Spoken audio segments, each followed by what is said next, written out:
Good morning student. आज हम class 10th का चैप्टर प्रकाश का परावर्तन तथा अपवर्तन देखेंगे।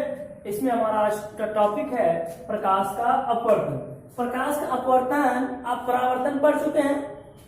अपवर्तन में क्या होता है, एक प्रकाश किरण एक माध्यम से जब दूसरे माध्यम में प्रवेश करती है तो अपने पथ से विचलित हो जाती है। इस घटना को ही प्रकाश का अपवर्तन कहते हैं। देखिए हमने राइट कर रखा है, प्रकाश की किरण के एक माध्यम से दूसरे माध्यम में जाने पर अपने मार्ग से विचलित होने को प्रकाश का अपवर्तन कहते हैं। जब प्रकाश किरण किसी एक माध्यम से दूसरे माध्यम में प्रवेश करती है तो वह अपने पथ से क्या हो जाती है, विचलित हो जाती है। इस घटना को हम क्या कहते हैं, प्रकाश का अपवर्तन। चलिए फिगर से समझाते हैं। सपोज एक कोई माध्यम है, हमने देखिए स्केल की सहायता से हम आपको दिखा रहे हैं, ध्यान से आप देखिए। सपोज ये आपका एक माध्यम है, इस माध्यम का नाम दे दे रहे हैं यम और यम डैश। यह एक माध्यम है, इस माध्यम के ऊपर को हम वाई मान लें। क्या मान लें, वाई, जिसको कहते हैं विरल माध्यम। और इस विरल माध्यम मतलब प्रथम माध्यम यदि माना जाए तो इसको कहेंगे प्रथम माध्यम।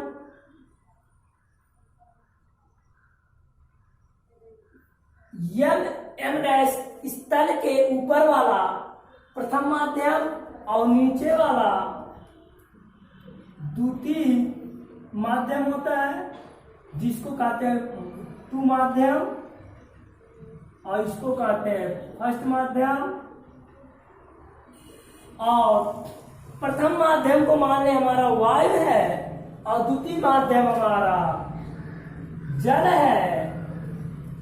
जल हमारा सघन होता है वायु के सापेक्ष। इतना आप माध्यम समझ में आया। मतलब इस तल के ऊपर जितने भी हैं वायु है और इसको हम मान ले जल है। सपोज डाट डाट करके ऐसे हमने इसको दिखा दे रहे हैं, ये हमारा क्या है, जल। इतना आपको समझ में कह रहा है प्रकाश किरण एक माध्यम से दूसरे माध्यम में जा जाता है। तो सपोज कर लो कोई यहां स्रोत है, क्या है, स्रोत है। स्रोत से आने वाली जब प्रकाश किरण, तो सपोज कर लो इस स्रोत से आने वाली प्रकाश किरण जब माध्यम के तल पर टकराती है, इस माध्यम ये बता रहा अभी तक तो ये आपतित किरण हो गया। आने वाली किरण क्या हो गया, आपतित किरण हो जाए। मान लो हम यहाँ ए दे दे, इस बिंदु का नाम ओ दे दे, तो एओ हमारा क्या होगा, आपतित किरण होगा। चलिए लिख देते हैं। उसके बाद आपतन बिंदु होगा ओ, इस पर हम अभिलंब ड्रा कर दें। अभिलंब ड्रा करते हैं तो आपका अभिलंब को डाट डाट बिंदुओं से ऐसे दर्शाया जाता है, जिसका नाम हम दे दे रहे हैं N1 एंड N2। ध्यान दीजिए, N1 N2 अभिलंब है,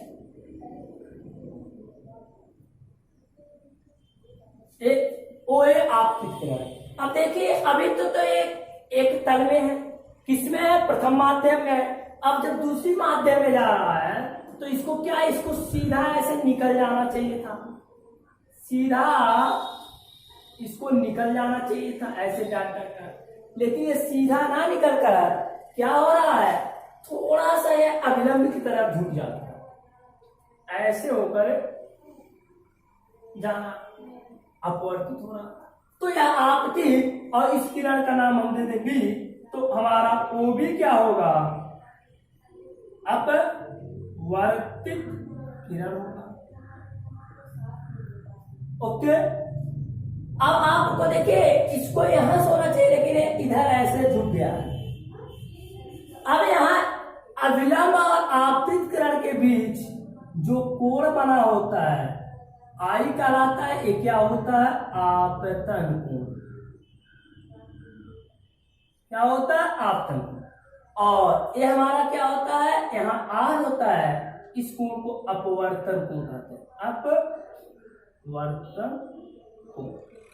तो आपतन अपवर्तन, अभी तक आप परावर्तन में पढ़े हैं, angle i equal angle r होता है, लेकिन यहाँ आप नोट में लिख लेंगे, नोट करके, कि आपतन कोण अपवर्तन कोण के बराबर नहीं होता।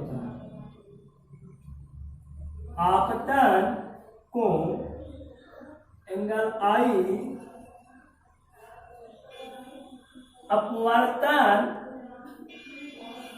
कोण एंगल आर के बराबर नहीं होता है।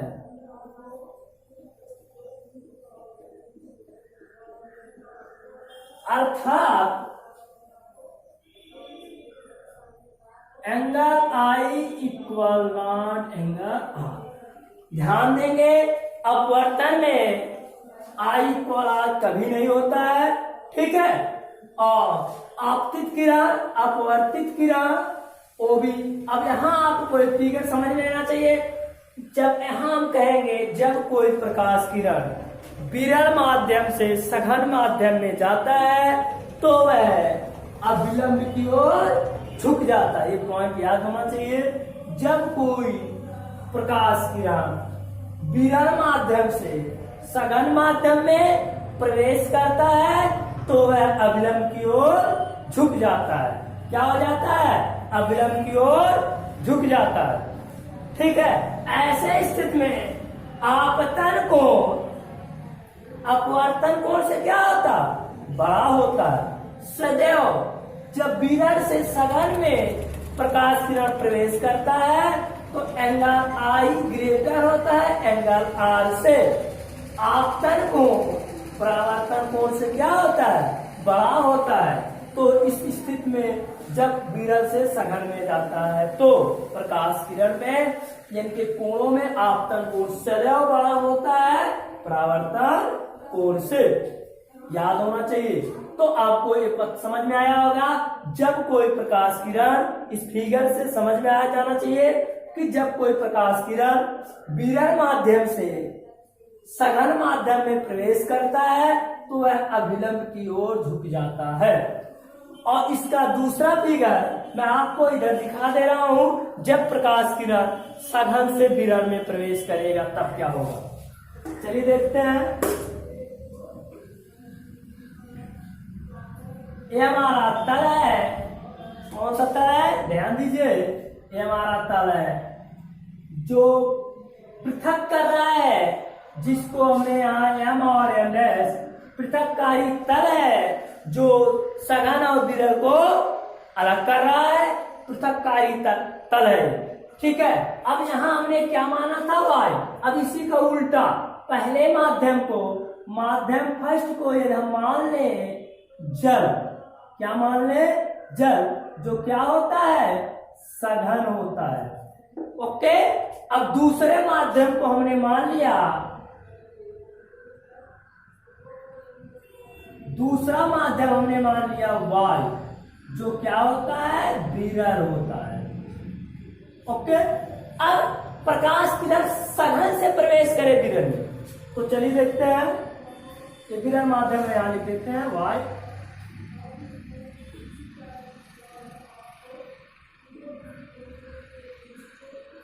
देखिए प्रकाश किरण क्या है? अब विरल सघन से आ रही है, ये आपको इस बिंदु पर आ रही है, इसको नाम दे दो ओ। यहां से आ रही है, इसको पी, अर्थात पीओ। क्या है? आपतित किरण है।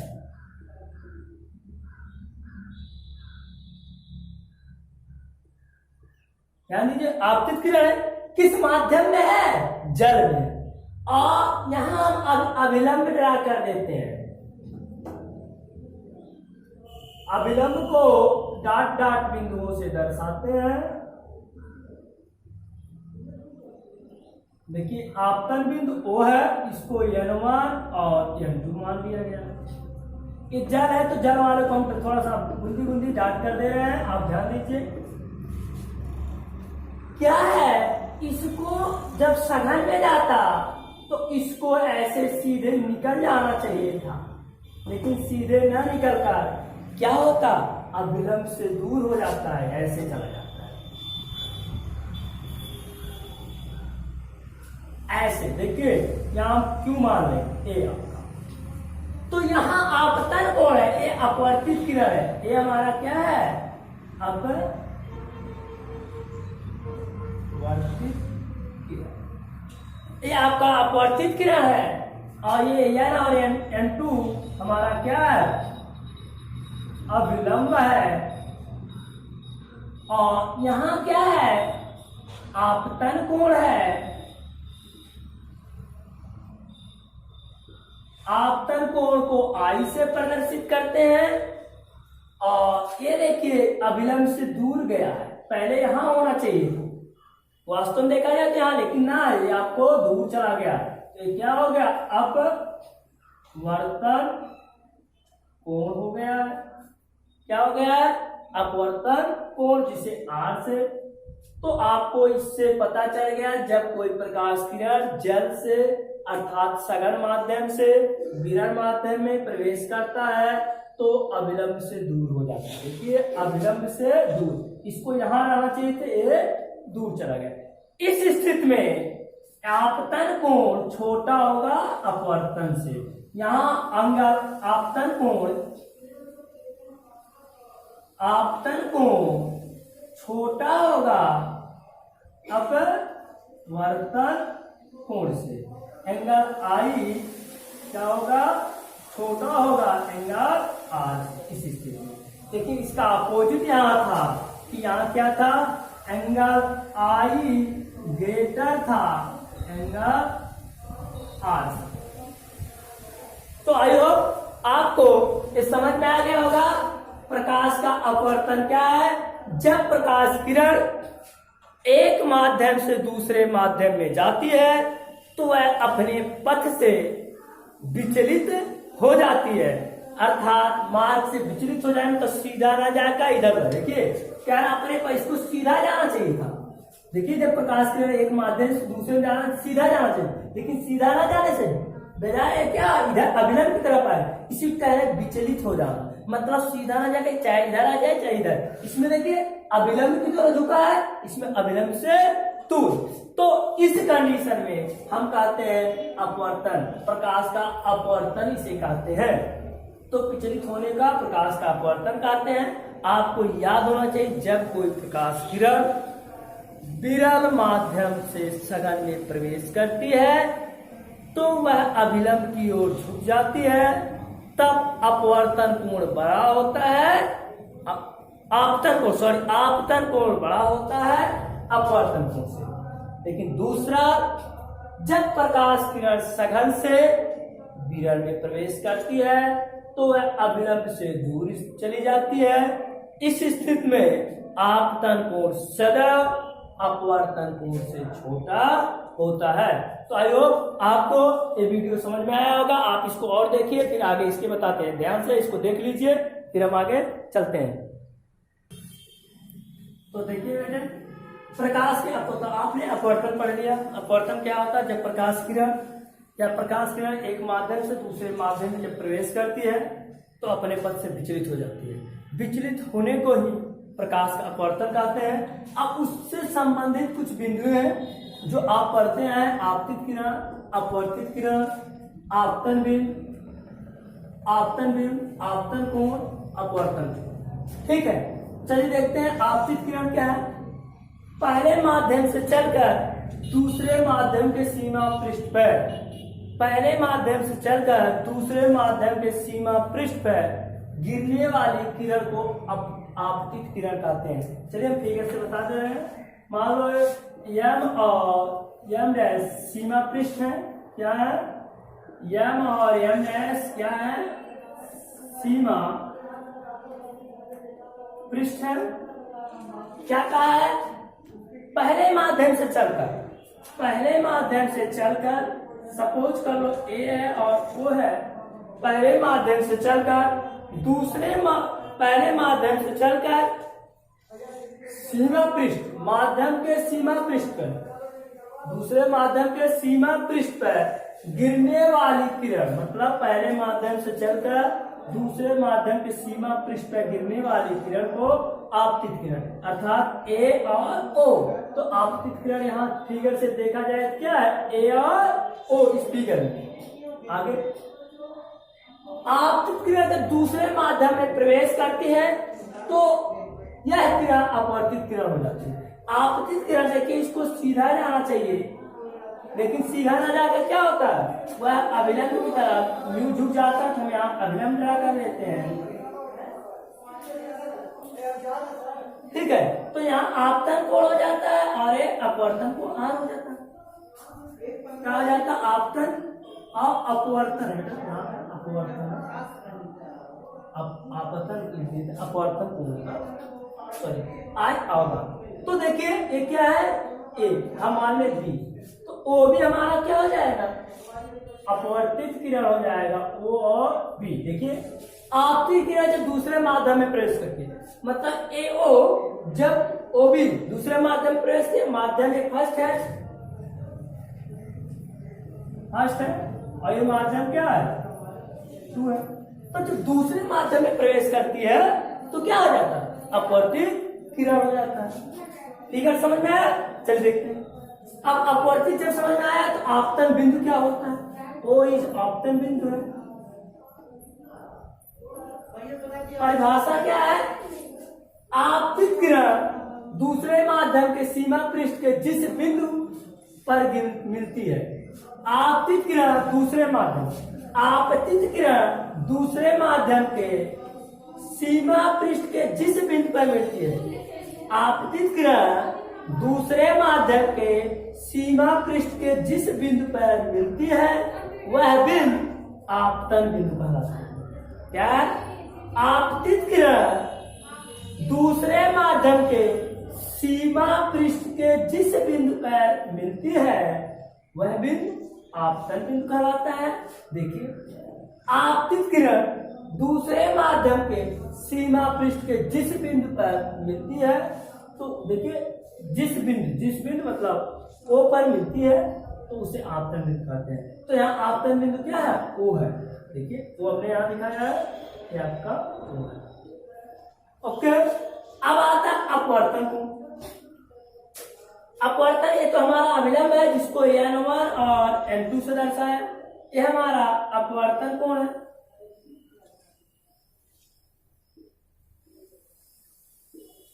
और ये अपवर्तन कोण, आपतन कोण, अपवर्तन और सॉरी ध्यान दीजिए, सॉरी देखिए आपतन कोण है बेटा, ये आपतन है, आपतन कोण है और ये अपवर्तन कोण है। तो यहां हमने आपतन सही लिखा था पहले, आपतन कोण है। आपतित किरण तथा अभिलंब, आपतित किरण तथा अभिलंब के बीच, ये हमारा अभिलंब है। आपतित किरण अभिलंब के बीच बना कोण आपतन कोण कहलाता है। आपतित किरण तथा अभिलंब के बीच बने कोण को अपवर्तन कोण कहते हैं, सॉरी आपतन कोण कहते हैं। आपतन कोण, आपतन कोण कहते हैं, आपतन कोण, कोण वहां लिख दिया हूं, आपतन। ध्यान दीजिए, आपतित किरण तथा अभिलंब के बीच बने कोण को आपतन कोण कहते हैं। इसे आई से प्रदर्शित करते हैं। अब आगे अपवर्तन कोण।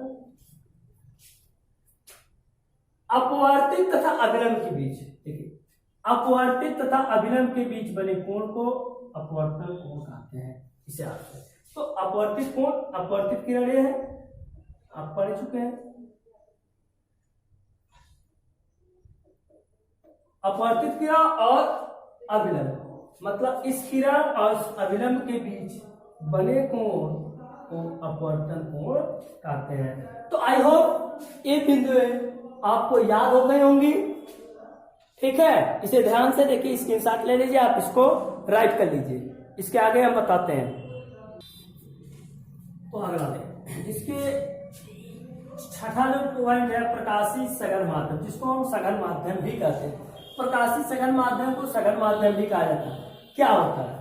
यदि अपवर्तित किरण आपतित किरण के सापेक्ष अवलंब की ओर झुक जाती है।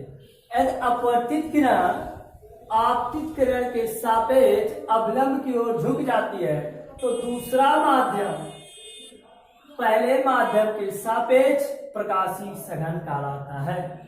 ओके, प्रकाशीय विरल माध्यम क्या है?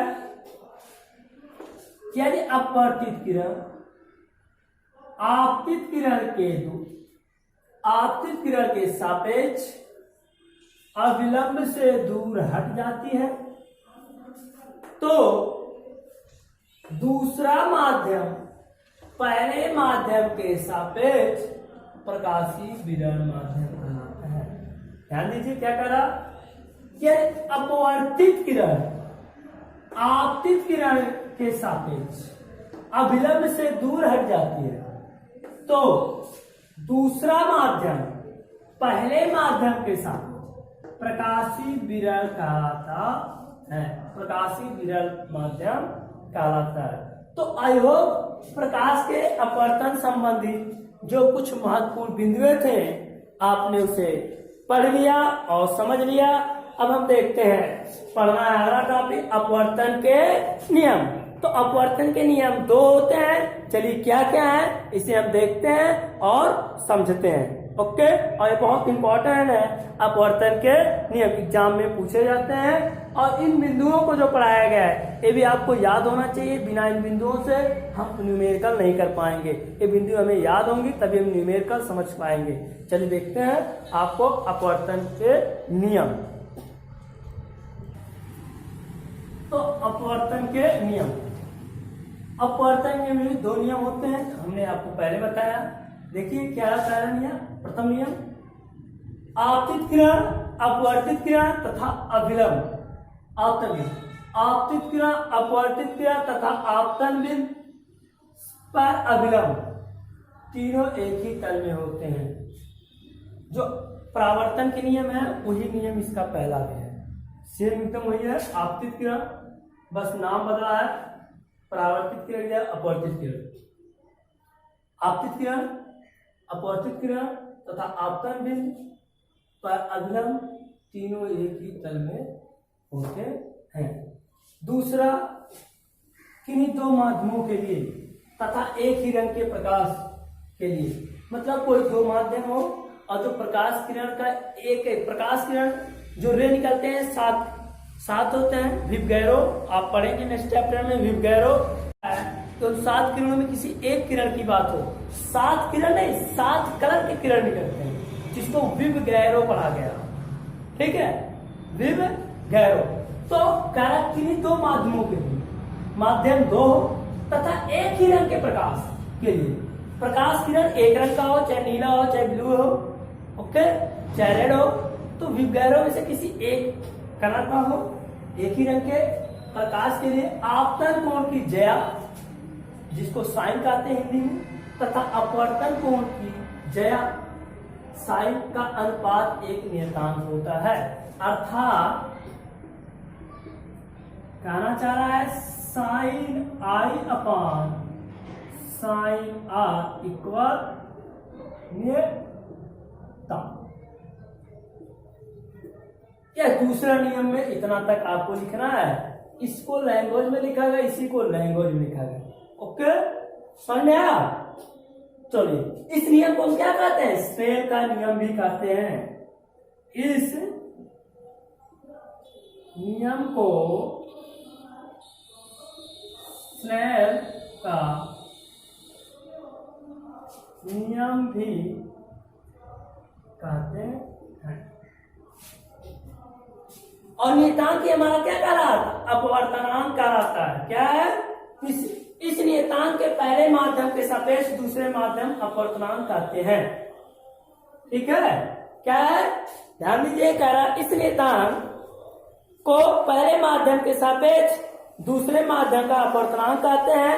इसे म्यू या एल से प्रदर्शित करते हैं। क्या इस नियतांक को पहले माध्यम के सापेक्ष दूसरे माध्यम का अपवर्तनांक कहते हैं।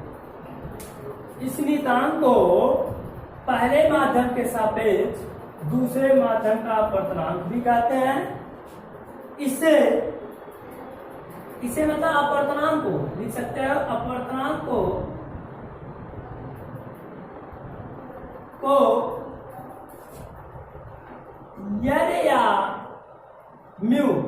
या म्यू उसको पढ़ते म्यू या म्यू से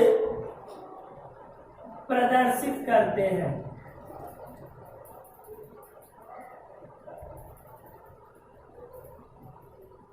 ठीक है, आई होप आपको समझ में आ गया होगा अपवर्तनांक क्या है। ठीक है, तो अब कल पढ़ना है, अपने नेक्स्ट वीडियो में बताएंगे अपवर्तनांक में सापेक्ष अपवर्तनांक और निरपेक्ष अपवर्तनांक क्या होता है। ठीक है, तो आई होप आपको ये वीडियो समझ में आया होगा। ये वीडियो समझ में आया इसको लाइक और शेयर जरूर करें। ठीक है, आज आपका वीडियो इसी पे स्टॉप हो रहा है। धन्यवाद। जय हिंद, जय भारत।